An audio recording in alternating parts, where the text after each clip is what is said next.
기도하겠습니다. 하나님 말씀은 마태복음 4장 12절부터 16절 봅니다. 신약성경 5페이지입니다. 마태복음 4장 12절부터 16절까지. 본문이 짧으니까 같이 한 목소리로 합독하겠습니다. 예수께서 요한이 잡혔음을 들으시고 갈릴리로 물러가셨다가 나사렛을 떠나 스불론과 납달리 지경 해변에 있는 가버나움에 가서 사시니 이는 선지자 이사야를 통하여 하신 말씀을 이루려 하심이라. 일러스되 스불론 땅과 납달리 땅과 요단강 저편 해변길과 이방의 갈릴리여, 흑암에 앉은 백성이 큰 빛을 보았고 사망의 땅과 그늘에 앉은 자들에게 빛이 비치었도다 하였느니라. 아멘.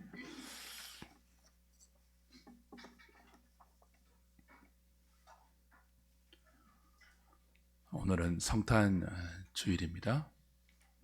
요 근래 우리 교회 등록하신 분들은 왜 이 교회는 성탄절을 따로 지키지 않는가, 또 송구 영신 예배를 따로 드리지 않는가 궁금하실 수 있을 것 같습니다. 원래 역사적 개혁주의 신학 전통을 따르는 장로교회와 개혁교회는 주일 외에 평일에 어떤 특별한 의미를 부여해서 따로 모이지 않습니다. 그리스도가 부활하신 이 주일에 구속의 모든 의미가 함축되어 있고, 또 이 주일을 지키는 것으로 삼위 하나님을 향한 우리의 신앙 고백과 예배의 의미가 충분히 표현된다고 믿기 때문입니다. 이 주일 외에 다른 날을 특별한 절기로 지키면 주일의 의미가 감소되겠죠. 그리고 그 특별한 의미를 부여한 거기에 미신적인 요소가 가미될 수도 있기 때문에 개혁교회는, 또 그 전통을 따르는 장로교회는 주일 외에 평일에 절기로 모이질 않습니다. 사실 12월 25일 온 세계가 성탄절로 기뻐하는 이 12월 25일이 예수 그리스도의 탄생일이 아니라는 게 학계의 정설이에요. 예수님의 태어나신 날과 12월 25일은 굉장히 멀리 떨어져 있다는 게 정설이죠. 근데 왜 12월 25일을 성탄절로 지킵니까? 주 4세기경부터 로마 천주교가 선교적인 목적과 또 정치적인 목적으로 12월 25일을 성탄절로 정했습니다. 선교적 목적, 정치적 목적. 근데 그 목적으로 성탄절을 절기로 정해서 지키는 과정에서 많은 이교도적인 미신의 요소가 추가되었죠.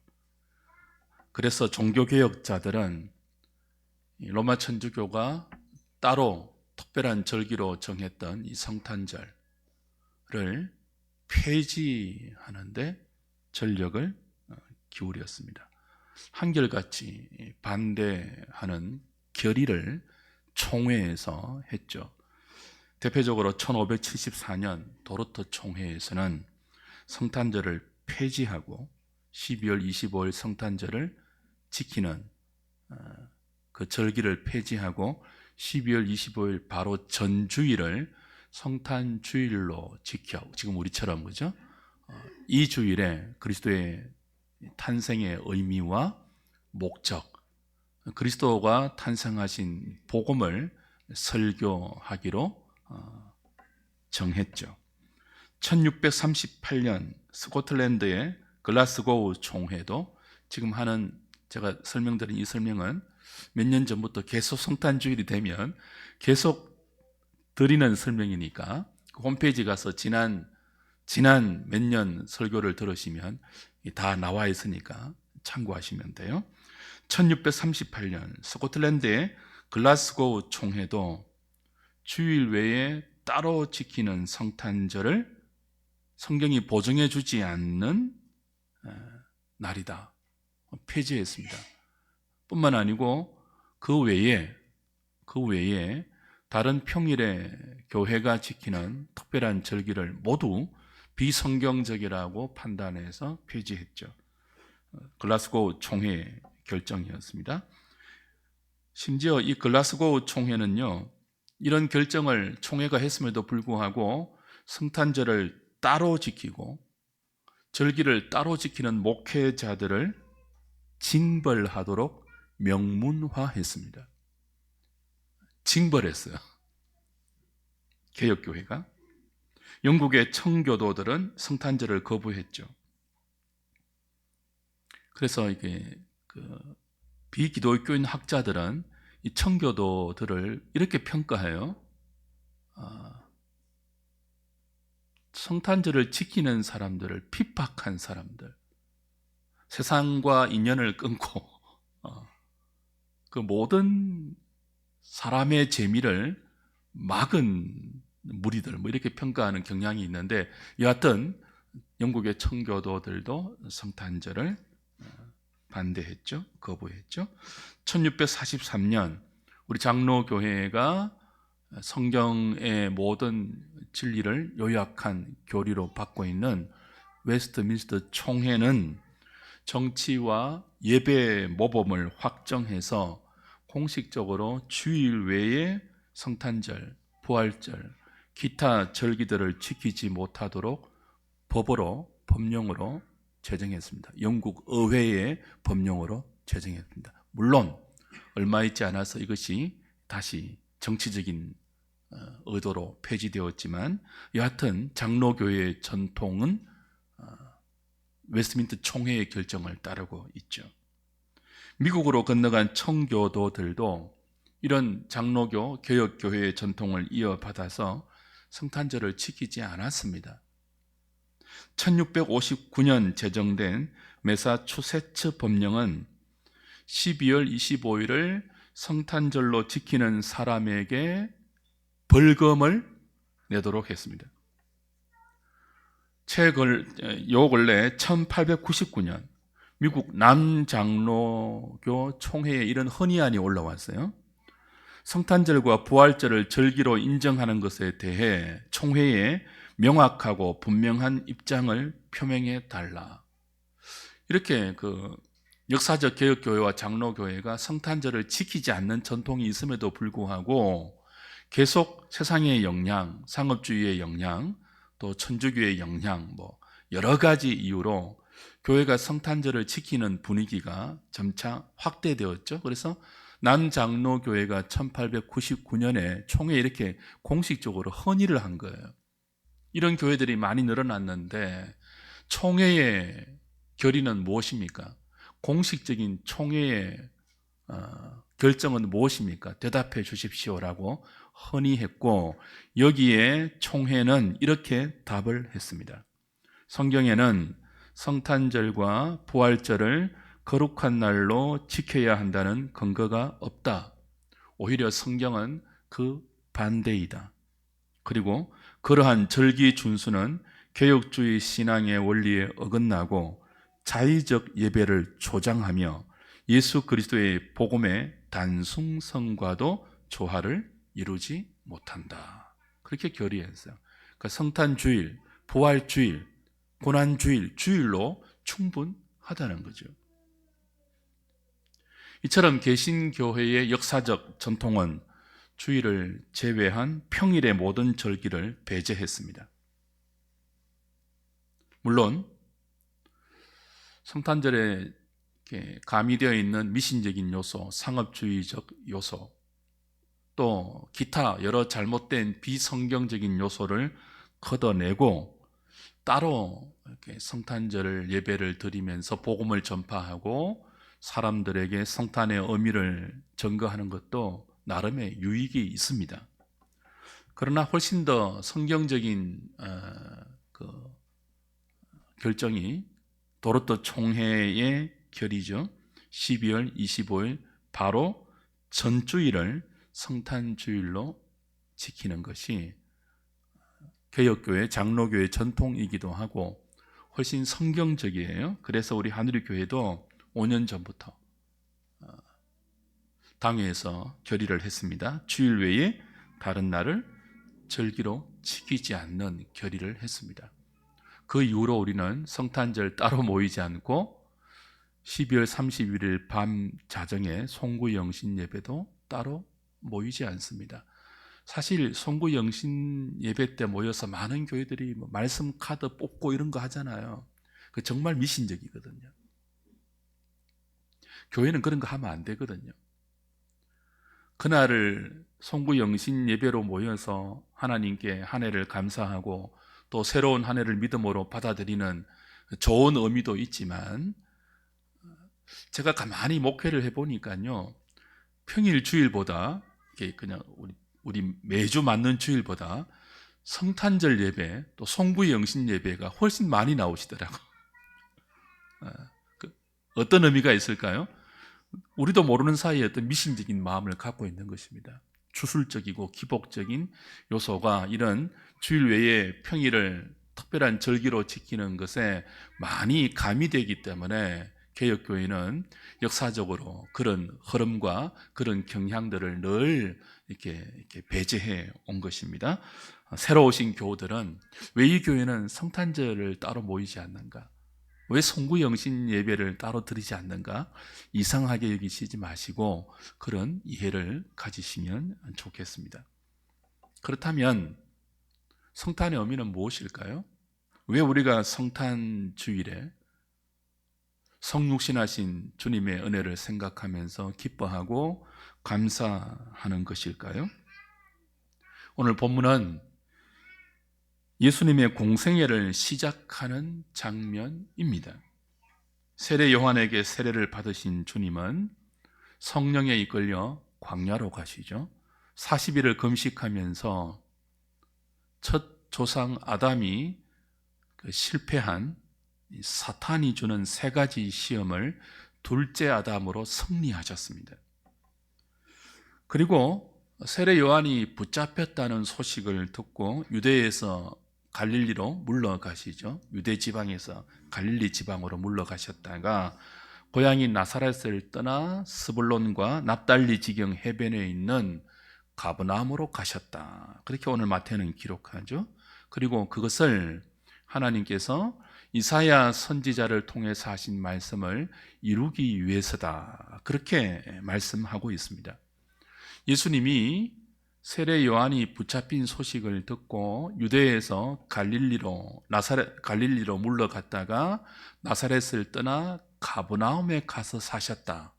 이 말은 하나님이 이사야 선지자를 통해서 하신 예언의 말씀을 성취한 것인데, 이 성취는 단순히 예수 그리스도가 공생애를 시작하신 지리적인 정보를 알려주는 정도가 아니에요. 이 말씀은 지금 마태가 오늘 우리가 함께 읽은 본문에서 하고 있는 이 말씀은 왜 예수님이 이 땅에 오셨는가, 이 성탄의 의미, 그리고 이 성탄의 목적을 우리에게 밝히고 있는 내용이죠. 예수님은 빛으로 오셨다. 그렇게 마태가 이사야를 인용합니다. 큰 빛으로 오셨다. 흑암에 앉은 백성과 사망의 땅과 그늘에 앉은 자에게 큰 빛으로 오셨다. 이것이 성탄이다. 이것이 하나님께서 이사야를 통해서 하신 말씀의 성취다. 그렇게 이야기하고 있죠. 그렇다면 빛으로 오신 그리스도의 성탄은 누구에게 감사가 되겠습니까? 어떤 자에게 기쁨의 소식이 되겠습니까? 자신이 흑암이라고 인정하는 자죠. 내가 사망의 그늘에 앉아 있다. 그렇게 느끼는 자죠. 빛은 어둠에 필요한 것 아닙니까? 흑암이 필요한 인생이 누굽니까? 빛이 필요한 인생이 누굽니까? 자신이 캄캄한 어둠이다. 자신의 지금 현실이 흑암과 같은 고통이다. 그렇게 느끼고 있는 자에게 빛으로 오신 그리스도가 감사할 것 아니겠습니까? 사망의 땅이 의미하는 바가 무엇일까요? 흑암의 그늘이 의미하는 바가 무엇이죠? 사회복음주의자들과 자유주의자들은 여기 지금 마태복음 4장에 나오는 마태가 인용한 흑암의 그늘, 사망의 그늘, 멸시받는 땅, 고통 이런 것들을 가난하고 소외된 자들의 인생을 표현하는 어법이다. 그렇게 해석해요. 그러니까 예수님은 가난한 자들의 큰 빛으로 오셨다. 멸시받고 소외당하고 있고 없는 사회적인 약자를 위해서 예수님이 빛으로 오셨다. 그렇게 해석을 하는데요. 그런 의미도 있겠죠. 그러나 훨씬 더 큰 의미가 흑암과 사망의 그늘이라는 표현입니다. 마태가 인용한 이 구절 이사야 9장으로 좀 가볼 필요가 있죠. 이사야 9장 가보십시오. 이사야서 9장 1절 2절입니다.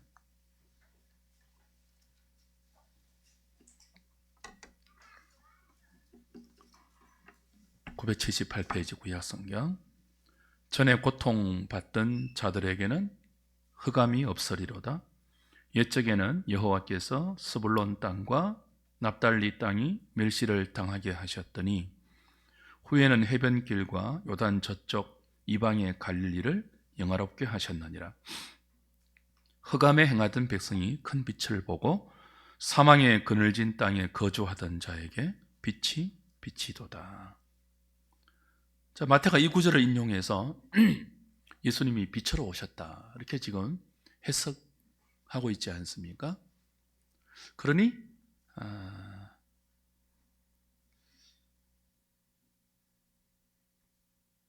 흑암에 행하던 백성, 사망의 그늘진 땅에 거하던 자, 이런 표현들이 의미하는 바가 무엇인지를 사회복음주의자들처럼 단지 가난하고 소외되고 멸시받는 인생 정도가 아님을 알기 위해서는 이 이사야 9장이 나오게 된 문맥도 함께 이해하셔야 돼요. 이사야 9장은요 7장, 8장, 9장이 한 세트입니다. 같이 보아야 되는데요. 왜 이사야 9장 1절, 2절이 이렇게 등장하는가 하면 이사야 7장으로 가보셔야 돼요. 다시 조금 넘어가셔서 이사야 7장.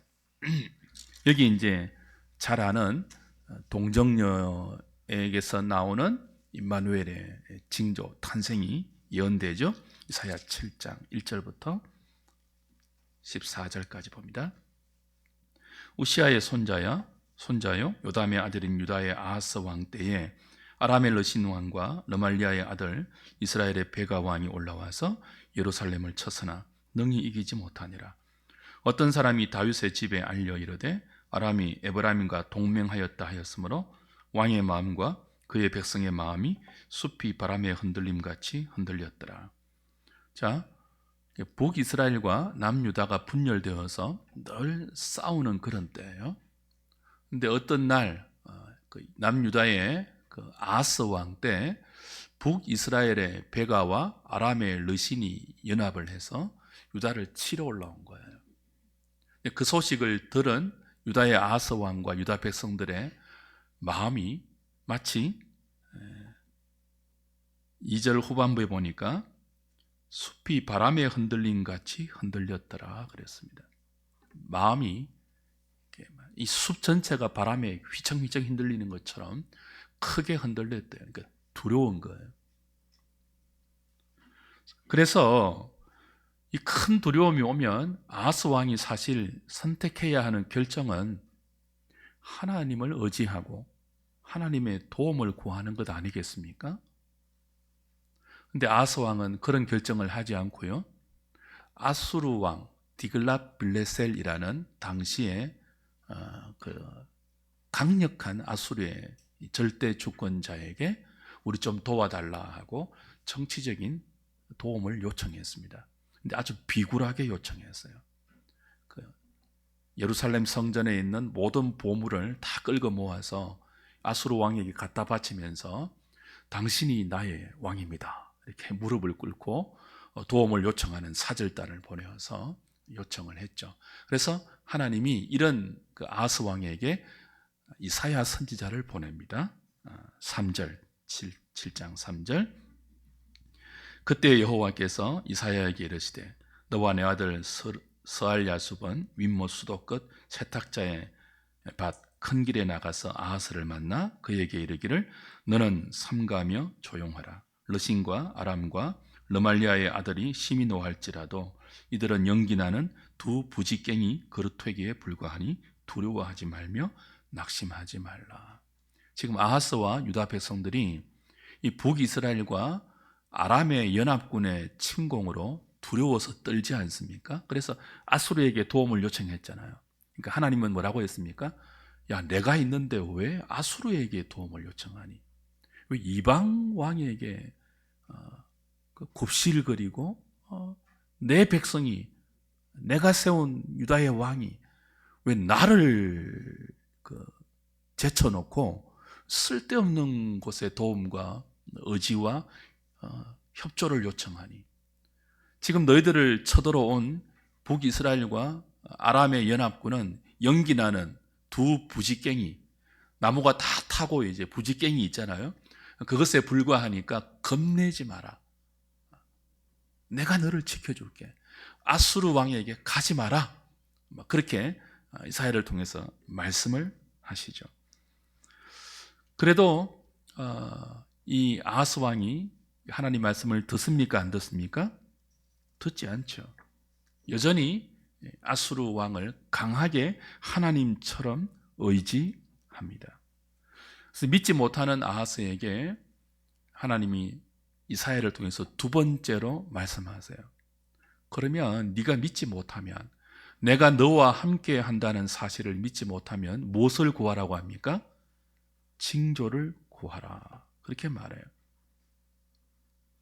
10절에 보시면 여호와께서 또 아하스에게 말씀하여 이르시되 너는 내 하나님 여호와께 한 징조를 구하되 깊은 데에서든지 높은 데에서든지 구하라.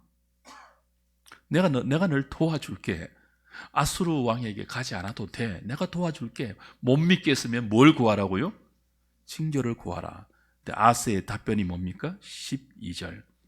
아하스가 이르되 나는 구하지 아니하겠나이다. 나는 여호와를 시험하지 아니하겠나이다 한지라. 징조를 구하지 않겠대요. 이게 뭐 같습니까? 나는 여호와를 시험하지 않겠습니다. 징조 구하지 않겠습니다. 믿음처럼 보이죠. 근데 믿음이 아니에요. 굉장한 불신의 표현이에요. 이미 아하스는요, 아수르를 하나님처럼 의지하고 있어요. 그러니까 하나님께 징조를 구할 필요가 없어요. 그런 의미로 나는 징조를 구하여서 당신을 시험하지 않겠습니다. 이미 내게는 뭐예요? 아수르와 정치적으로 맺은 동맹이 있고 그의 도움을 나는 신뢰하고 있기 때문에 당신의 징조 필요 없습니다라는 불신이 징조를 구하지 않겠다는 거죠. 그래서 하나님이 네가 구하지 않으면 내가 너에게 징조를 주겠다고 뭘 주십니까? 14절. 그러므로 주께서 친히 징조를 너희에게 주실 것이라.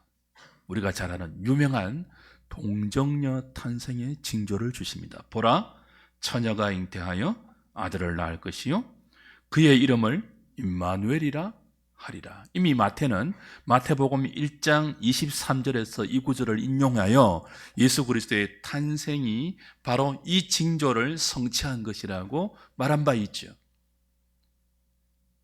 이것을 배경으로 해서 9장 1절 2절이 이제 연결이 되는 것입니다. 하나 주목해야 될 사실이 있죠. 하나님이 불신하는, 하나님의 함께 하시는 도우심과 보호를 불신하는 유다와 아하스에게 징조를 주셨는데, 하나님이 함께 하신다는 징조를 주셨는데 이 징조는 정작 언제 이루어집니까? 750년 이후에 이루어져요. 그러면 이 징조의 가치가 있습니까? 지금 마음이 숲이 바람에 흔들리는 것처럼 흔들리고 있는, 두려움과 불안함에 흔들리고 있는 아스와 유다 백성들을 진정시키기 위해서 징조를 주시는데, 그 징조는 내가 너희와 함께 하겠다는 징조예요. 당장 눈앞에 보여야 이게 징조의 가치가 있는 것 아닙니까? 여기서 이제 해석이 많이 갈리는데, 사실 이 징조가 현실적으로 성취되는 것은 예수 그리스도의 성탄 아닙니까? 750년 후란 말이죠. 그럼 그렇게 까마득히 이후에 이루어질 일을 왜 징조로 주시는 것일까요? 그리고 징조로 7장 14절에서 주시고 나서 그 이후에 9장 1절 오기 전까지는 계속 이런 징조를 주셨기 때문에, 어떤 징조라고요? 내가 임마누엘로 너희와 함께 할 것이다. 그 표징이 동정녀가, 처녀가 아이를 낳는 것이다. 그런 징조를 주셨다면 그 다음은 이 임마누엘의 증거로 회복과 복과 평강이 약속되어야 하지 않습니까? 근데 이 7장 14절 이후 18절부터는요 계속 고통과 환난과 심판의 내용이 이어서 나옵니다.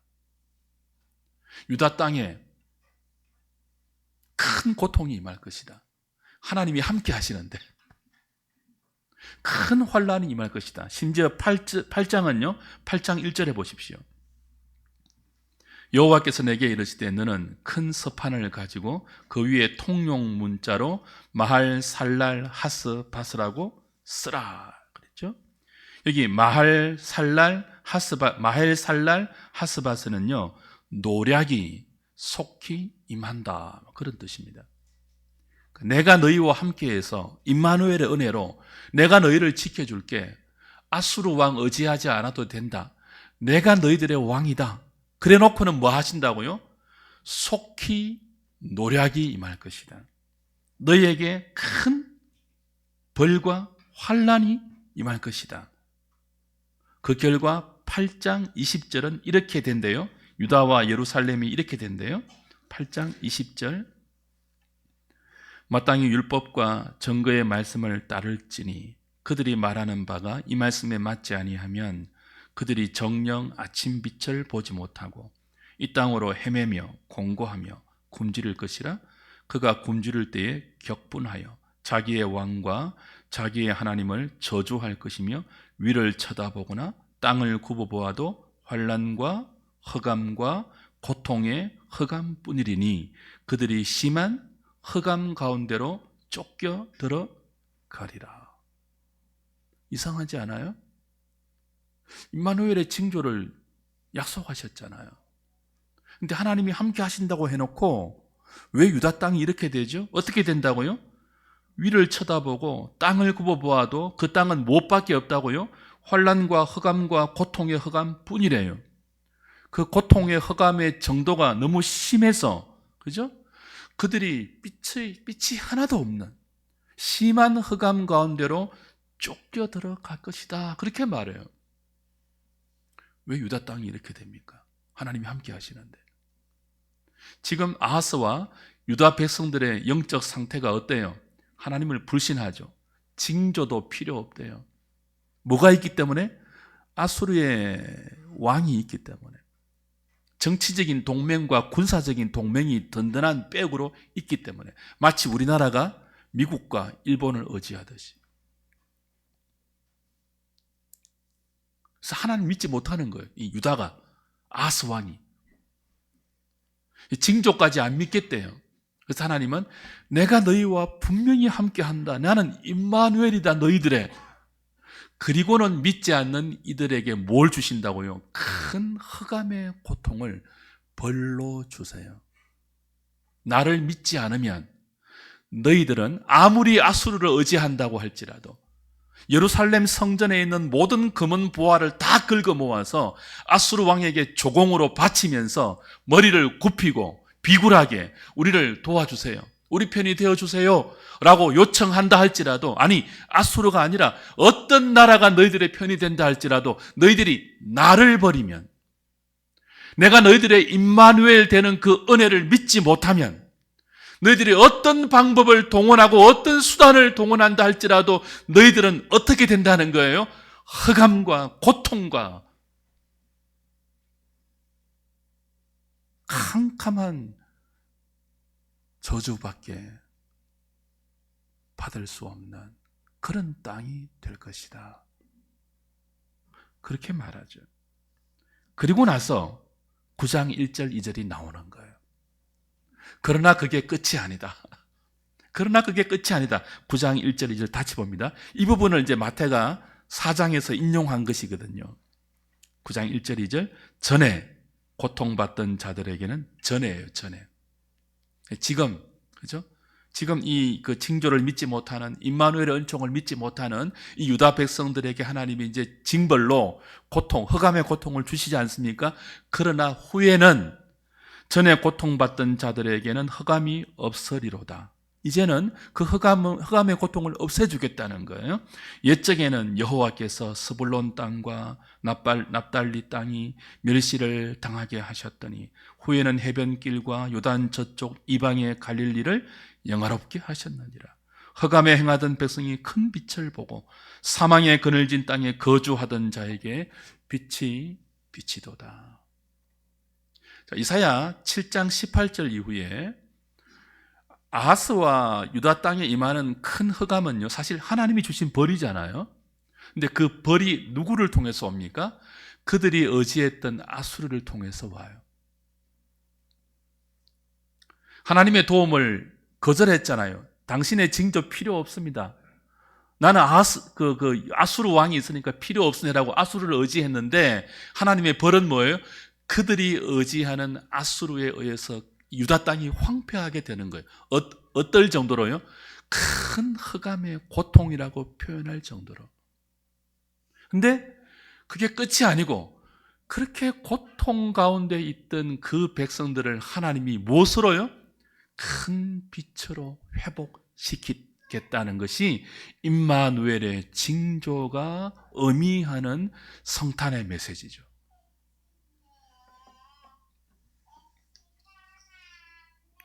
유다만 그렇지 않습니다. 인간이 그래요. 우리의 조상 아담 때부터 모든 인생은 하나님의 은혜를 거절했습니다. 나와 생명의 교제를 하고 나를 의지하고 나를 믿고 사랑하고 내가 명령하는 언약을 조차 믿음으로 살면 영원한 생명을 줄 것이다. 선악과 언약을 맺어주지 않았습니까? 근데 아담이 그걸 믿지 못했어요. 그 언약을 어기고 자신이 하나님처럼 되려고 선악을 알게 하는 나무의 실과를 따먹어 버렸죠. 이거 마치 뭐와 같다고요?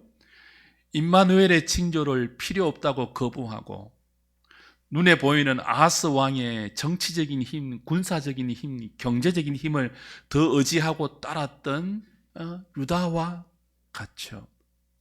그러니까 아담 이후 모든 그 죄에 빠진 인생들은 아하스의 길을 걸은 거예요. 그 결과가 무엇이라고요? 사망의 그늘진 땅을 숙명처럼 자기 인생의 고통으로 짊어지고 사는 거죠.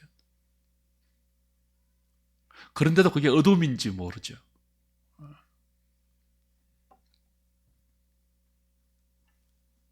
그러니까 모든 인생은 죄와 사망의 어둠에서 고통당하고 있는 스불론, 납달리, 이방 갈릴리 땅이 표현하는 고통 가운데 있습니다. 인생이 고통스럽지 않습니까? 단지 가난하고 힘없고 소외된 사회적 약자만 고통당하는 게 아니고요, 모든 인생이 죄와 사망의 그늘진 땅에서 신음하고 있잖아요. 어쩔 수 없이 죽어야 되잖아요. 병들잖아요. 제가 이번에 이제 기도원 한 주간 가 있었는데 그 기도원 그 원장님이 97살이에요. 이제 그 아들 부부가 이제 그 기도원을 운영하고 있는데 한 명도 안 와요, 지금. 그 80년대 시설이거든요. 저도 자는데 밑에는 뭐 절절 끓어요. 이렇게 방바닥은.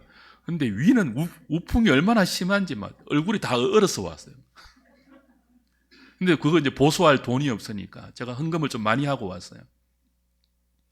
왔는데 이제 그 어른이 97살 잡수신 어른이 저도 이제 못 알아보더라고요. 해마다 가기 때문에 그전에는 막 알아보고 막 그랬거든요. 근데 못 알아봐요.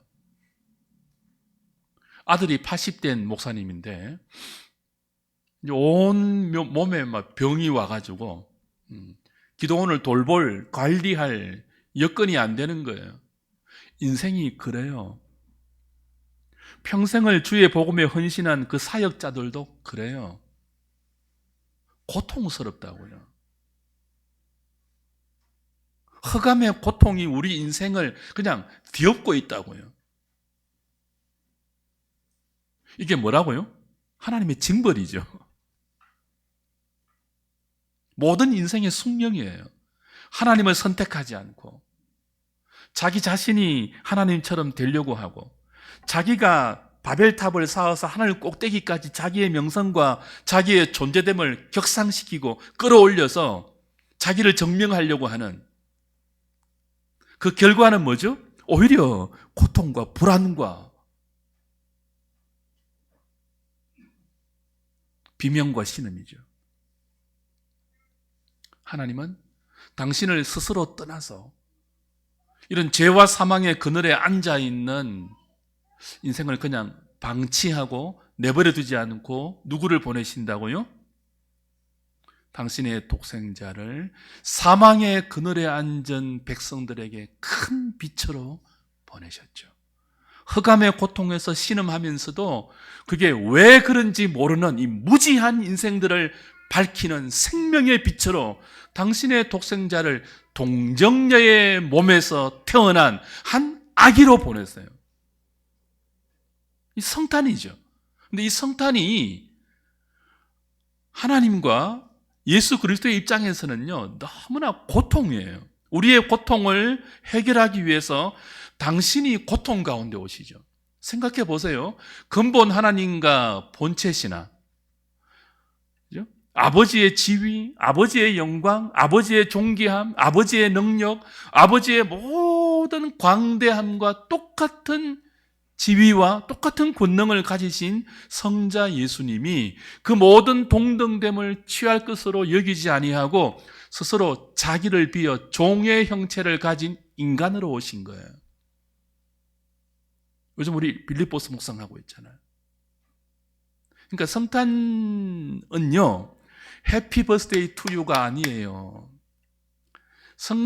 성탄절에 케이크 사놓고 막 자르지 마세요. 제발. 예수님 생일이 아니라 예수님 생일이라도 이날은 해피 버스데이 투 유 할 날이 아니에요. 죽으러 오신 분인데 당신의 모든 영광을 비우고 종의 형체처럼 인간으로 오신 분인데 그게 무슨 축하할 일입니까? 감사할 일이죠. 자, 나를 위해서 대신 죽으러 오신 분이잖아요. 그분 앞에 축하합니다 할 수 있습니까? 제가 여러분 위해서 대신 지금 죽음의 자리로 가요. 근데 죽음의 자리로 가는 저에게 케이크 사놓고 뭐 촛불 붙여놓고 막 축하함 이렇게 할 수 있냐고요. 그 성탄절을 그런 식으로 보내지 말라는 게 개역 교회의 전통이에요. 왜 카니발화 합니까? 그래서 우리 성탄주일에 이렇게 막 장식도 안 하잖아요. 그런 건 백화점이 하라고 하고 선물 주고받고 하면서 막 생일 축하 그거는 뭐 세상 사람들이 하라고 하고 우리는 뭐 해야 돼요? 나를 위해 한 아기로 오신 그 불신하는 유다의 아하스 왕과 유다 백성들을 위해서 750년 이후에 이루어질 동정녀의 몸에서 태어나실 아기의 징조를 주시고 역사 속에서 성취하신 그리고 그 아들을 십자가에 달아서 흑암의 고통에 있는 우리의 죄를 대속하시고 장사된 지 사흘 만에 부활시켜서 모든 이름 위에 뛰어난 이름을 주사 모든 이름을 그죠? 모든 무릎을 그 이름 앞에 무릎 꿇게 하고 주 예수라고 부르게 하는 이 하나님의 은총을 감사하고 그 성탄의 목적대로 우리의 남은 생을 이제는 다시 어둠과 사망과 그 죄의 걸음을 떼어놓지 않고 그리스도가 우리에게 빛으로 인도하시는 그 생명의 걸음, 거룩한 말씀의 걸음, 진리를 따르는 우리의 남은 생애의 발걸음으로 옮겨 놓겠다고 결심하고 다짐하는 날이 성탄주일이 되어야 하는 거죠. 들뜨고 마냥 기쁘고 의미도 없이 무엇인지도 모르게 그냥 막 이렇게 카니발과 축제로 즐기는 날이 아니라 이 성탄의 은혜를 받은 우리가 어떻게 살아야 할지를 고민하고 결심하는 주일이 성탄 주일입니다. 이사야 10장을 찾고 말씀을 좀 마무리하죠. 이사야 10장. 자, 이 성탄의 은혜가 어떻게 진전되는지 보십시오.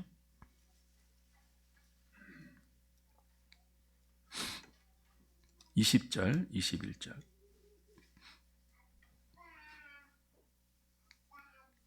그날에 이스라엘의 남은 자와 야곱 족속에 피난한 자들이 다시는 자기를 친 자를 의지하지 아니하고, 자, 자기를 친 자가 바로 아수르예요. 바벨론이에요. 자신들이 의지한 이방, 그 힘있는 세상의 정권, 나의 도움이 될 것이라고 스스로 믿었던 그 모든 것들로부터 오히려 뭐예요? 침을 당해요. 그래서 그날에 예수 그리스도의 탄생의 징조가 이루어진 그날에 이 남은 자들, 믿음을 가진 자죠. 저와 여러분 같이 주님을 사랑하고 따르는 그 남은 자들, 야곱 족속에 피난한 자들이 다시는 뭐예요? 자기를 친 자, 하나님 아닌 자기가 의지한 그 모든 것들을 의지하지 않고 이스라엘의 거룩하신 이 여호와를 진실하게 의지하리니 남은 자, 곧 야곱의 남은 자가 능하신 하나님께로 돌아올 것이라. 이것을 위해서 무엇이 허락되었다고요? 성탄의 은혜가, 징조가 성취되는 역사의 성취로 우리에게 이루어진 것입니다. 그러니 여러분이 참되게 성탄의 의미를 여러분의 가슴에 새긴다면 이제 여러분이 하나님 외에 의지하는 모든 것들을 내려놓으셔야 됩니다. 왜냐하면 그거 안 내려놓으면요, 여러분이 의지하는 그것에게 여러분이 침을 당해요. 그 결과가 아까 무엇이었습니까? 9장 1절 2절에 흑암의 고통이었죠. 그리고 어디로 돌아가라고요?